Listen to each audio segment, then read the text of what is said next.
Assalamualaikum warahmatullahi wabarakatuh. Sebelumnya perkenalkan, nama saya Nur Aisyah Syagian, NIM 19205085 dari jurusan PGMI.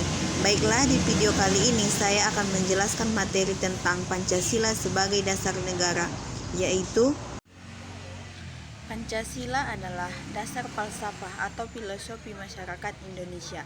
Lebih dari itu, Pancasila juga disebut sebagai identitas bangsa Indonesia yang memiliki lembaga berupa Garuda. Pancasila sebagai dasar negara yang memiliki peran penting bagi kehidupan berbangsa dan bernegara.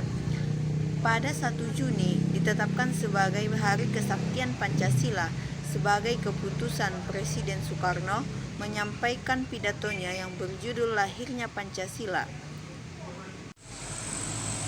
Pancasila juga digunakan sebagai dasar untuk mengatur penyelenggaraan aparatur negara sesuai dengan pembukaan Undang-Undang Dasar 1945, lebih tepatnya bentuk ringkasan yang ada di dalam Undang-Undang Dasar 1945 alinea keempat, yang dimana berisi tentang setiap warga negara memiliki tujuan.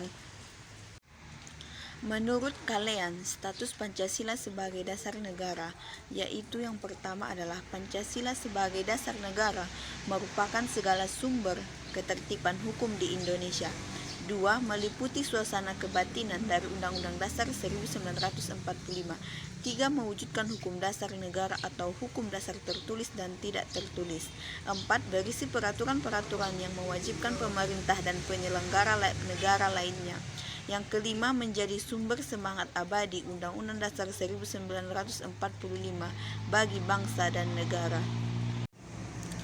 Fungsi Pancasila. Ada beragam fungsi Pancasila yang harus kita pahami oleh seluruh masyarakat Indonesia. Adapun beberapa fungsi Pancasila adalah sebagai berikut. Sebagai pandangan hidup kepribadian berbangsa, menjadi sumber hukum. Makna Pancasila sebagai dasar negara. Dasar negara Indonesia adalah Pancasila yang masing-masing sila memiliki arti dan makna dalam setiap sila. Pada Pancasila adalah yang pertama, ketuhanan yang Maha Esa. Negara mengakui keberadaan agama yang berketuhanan dan membebaskan penduduk untuk memilih agamanya. Negara menjamin penduduk beribadah sesuai dengan agamanya. Kehidupan sosial berlangsung dengan terjaganya kehidupan beragama. Toleransi antara pemeluk agama terjaga. Negara hadir ketika timbul konflik antar negara beragama. 2. Kemanusiaan yang adil dan beradab. Setiap manusia di Indonesia mengakui dan menghormati adanya martabat manusia, memanusiakan manusia, dan melihat manusia lain sebagai makhluk Tuhan, menjunjung tinggi prinsip keadilan dalam berhubungan sosial dengan manusia, dan menerapkan perilaku yang beradab dan sopan santun dalam berhubungan sosial. Yang ketiga, persatuan Indonesia. Setiap manusia di Indonesia cinta dengan tanah airnya, artinya memiliki jiwa nasionalisme dan patriotisme, bersikap bertindak dan menjaga persatuan dan kesatuan bangsa, anti rasis dan diskriminasi, menjunjung tinggi rasa persaudaraan setanah air, kemanapun kaki melangkah, dimanapun tubuh berada, jiwa tetap merah putih.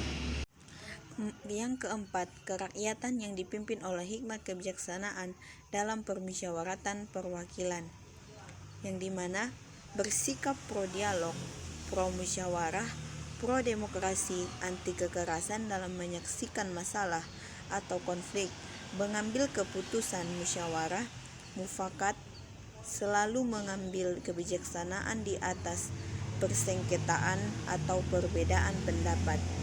Musyawarah dilandasi dengan kejujuran bersama. Dan yang terakhir, yang kelima adalah keadilan sosial bagi seluruh rakyat Indonesia, pemerataan kemakmuran bagi seluruh rakyat Indonesia, kebijakan berorientasi pada pengurangan kesenjangan masyarakat, redistribusi kekayaan secara adil kepada masyarakat, banyak. Negara berpihak pada mayoritas rakyat yang kurang mampu, yang lemah, dan melindungi setiap warga negara untuk mendapatkan penghidupan yang layak. Kemudian, kedudukan Pancasila sebagai dasar negara merupakan sumber dari segala sumber hukum atau sumber tertib hukum di Indonesia yang meliputi suasana kebatinan Undang-Undang Dasar 1945 mewujudkan cita-cita sebagai hukum dasar negara, mengandung norma yang mengharuskan Undang-Undang Dasar dan merupakan sumber semangat bagi Undang-Undang Dasar 1945. Itu saja yang dapat saya sampaikan. Apabila ada yang salah, saya mohon maaf. Wabillahi taufiq wal hidayah. Wassalamualaikum warahmatullahi wabarakatuh.